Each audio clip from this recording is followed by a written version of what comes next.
Коллеги, добрый день. 9 მაისთან დაკავშირებით მოსკოვს დიდი გეგმები აქვს. იმდენად დიდი, რომ უკრაინასთან 3 დღით ცეცხლსაც კი შეწყვეტს. ვლადიმერ პუტინმა განკარგულება ნაციზმზე გამარჯვების დღესთან დაკავშირებით მიიღო. მის მიხედვით ფრონტის ხაზზე 8-დან 11 მაისამდე ცეცხლი შეწყდება, თუმცა ტექსტში მუქარის ნიშნებიც იკითხება.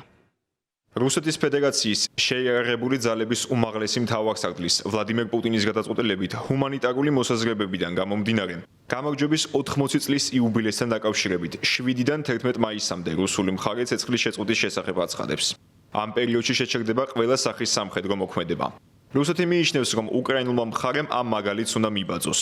ცეცხლის შეწყვეტის პირობის დარღვევის შემთხვევაში რუსეთის ფედერაციის შეიარაღებული ძალები უკრაინულ მხარეს ადეკვატურ და ეფექტურ პასუხს დაუბრუნებს.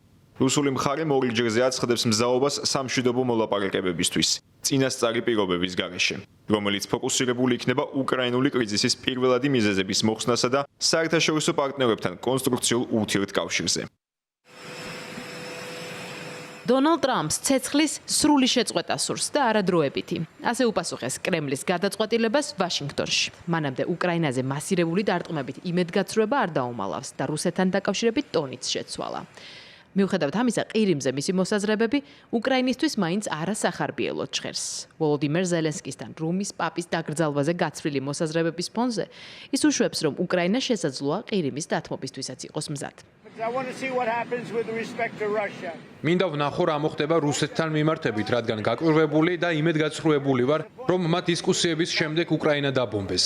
მოკლედ რომ ითქვას, ყირიმი გააჩუქეს ბარაკ ჰუსეინ ობამამ და ბაიდენმა. ეს მოხდა 11 ან 12 წლის წინ, დიდი ხნის წინ იყო. არ ვიცი, როგორ შემიძლია ყირიმის თემა წინ წამოვწიო, რადგან ეს დიდი ხნის წინ იყო. 12 წელი არავის უხსენებია და ახლა საუბრობენ. ამ რიგად მე ვუთხარი, იქნებ წახვიდე და ჰკითხო ობამას, რატომ დათმეს ყირიმი. სხვათა შორის ტყუის გასროლის გარეშე დათმეს. შესაბამისად, ნუ მელაპარაკებით ყირიმზე. ამაზე ელაპარაკეთ ობამასა და ბაიდენს. მე უბრალოდ მოვედი და ვცდილობ პრობლემის გადაჭრას და პრობლემა ისაა, რომ ადამიანები იხოცებიან.